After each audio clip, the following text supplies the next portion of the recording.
नमस्कार दोस्तों, मेरा नाम है जीतू सौरव और आप लोग देख रहे हो तिरछी बात ब्रज। तो दोस्तों स्वागत है आपका एक और नई वीडियो में। आज की इस वीडियो में हम जानेंगे कि तपस्या के अंदर कितनी ताकत होती है। तो दोस्तों यह कहानी है एक साधु महात्मा की जिन्होंने कई हजार वर्ष तप किया था। तो दोस्तों साधु ने कई हजार वर्ष तप किया था और इस तप को करने का कारण केवल भगवान की प्राप्ति करना था। अब तप का मैं आपको थोड़ा सा पहले बता देना चाहता हूं कि तप क्या होता है। तप होता है कि भगवान की साधना में इतना लीन हो जाना कि उसे अपने शरीर का और अपने जीवन का कोई पता ही नहीं चलता, उसे तप कहा जाता है। और एक छोटी सी डेफिनेशन मैं और आपको बता देना चाहता हूं कि आत्मा से परमात्मा का मेल योग कहलाता है और योग के अंदर ही आती है साधना। तो दोस्तों उस साधना का ही एक प्रारूप है जिसको तप कहा जाता है।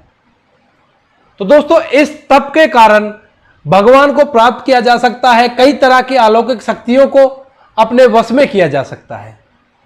जिस तरह से मैंने आपको पहले बताया था छठी इंद्री की ताकत, छठी इंद्री की क्या शक्ति होती है, क्या ताकत होती है, उसका मैं इससे पहले वाली एक वीडियो है उसमें बता चुका हूं कि छठी इंद्री एक ऐसी इंद्री है, अगर वो जागृत हो जाए इंसान की तो उसे समय से पहले का ज्ञान हो जाता है। इसका मतलब कि अपना फ्यूचर वो देख सकता है और दूसरे का फ्यूचर भी देख सकता है। एक जगह पर बैठे किसी दूसरी जगह का भी ज्ञान प्राप्त कर सकता है। तो दोस्तों अब इसके बाद आते हैं अपनी कहानी पे। एक साधु महात्मा ने कई हजार वर्ष तप किया था और तप करने के बाद उन्हें सूक्ष्म रूप में भगवान के दर्शन होने लगे थे। अब दोस्तों जानते हैं सूक्ष्म रूप क्या होता है। सूक्ष्म रूप होता है जब कोई व्यक्ति समाधि में हो या ध्यान में हो और ध्यान के अंदर वो अंदर ही अंदर भगवान के दर्शन करे, उसे सूक्ष्म रूप के दर्शन कहा जाता है। अब उसके बाद उन्होंने जिद लगाई भगवान से कि भगवान मुझे आपके साक्षात दर्शन करने हैं। अब साक्षात का मतलब होता है जैसे हम किसी से फेस टू फेस मिलते हैं उस तरह से दर्शन उन्हें करने थे। तो दोस्तों वो तप कर रहे थे और तप करते करते उन्होंने अंदर ही अंदर भगवान से कहा कि मुझे आपके साक्षात रूप में दर्शन करने हैं। फिर भगवान ने मना किया कि अभी नहीं, मैं आपको दर्शन नहीं दे सकता साक्षात रूप में। उसके बाद फिर उन्होंने और तप किया और तप करने के बाद कई हजार वर्ष बीतने के बाद एक दिन भगवान ने उन्हें साक्षात रूप में दर्शन दे ही दिया। तो दोस्तों उसके बाद वो जो साधु महात्मा होते हैं वो कहते हैं कि जो मुझे चाहिए था वो तो मिल गया, अब मैं क्या करूंगा जी के। इसके बाद वो अपनी देह का त्याग कर देते हैं।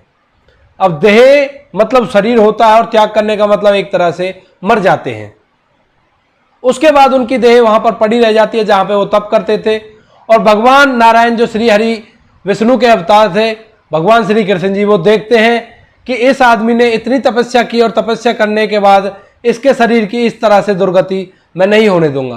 तो भगवान अपनी लीला दिखाते हैं, वहां पर उनके जो शरीर होता है उसका पानी बना देते हैं। तो दोस्तों उनके शरीर को जल में बदलने के बाद वहां पर एक सरोवर का निर्माण हो जाता है। और वो जगह जो थी वो पहाड़ों के बीच में थी, वहां पर जल का कोई स्रोत नहीं था। इसी वजह से उस चीज से दो फायदे हो गए थे। एक तो जो साधु महात्मा का शरीर था उसका अंतिम संस्कार हो गया और दूसरा वहां पर एक सरोवर का निर्माण हो गया जिससे वहां के जंगली जानवर अपने प्यास को बुझा सकते थे, उनके पीने के पानी का एक साधन इकट्ठा हो गया। तो दोस्तों यह सब कुछ जब देवताओं ने देखा तो उन्होंने सोचा कि इसने इतना तप किया है और इसके तप के कारण ही इसका जो शरीर है वो पानी में कन्वर्ट हुआ है, भगवान श्री कृष्ण ने स्वयं इसको कन्वर्ट किया है। तो उसके बाद उस सरोवर में नहाने के लिए देवता भी आने लगे और उसी को कहा जाता था देव सरोवर, जो कि आज भी है। आप लोग अगर देखना चाहते हो तो वो राजस्थान में आपको मिल जाएगा, जहां पर बद्रीनाथ और केदारनाथ है वहीं पर थोड़ी आगे आपको मिल जाएगा देव सरोवर। जो भी कोई देखना चाहता है वो जा सकता है।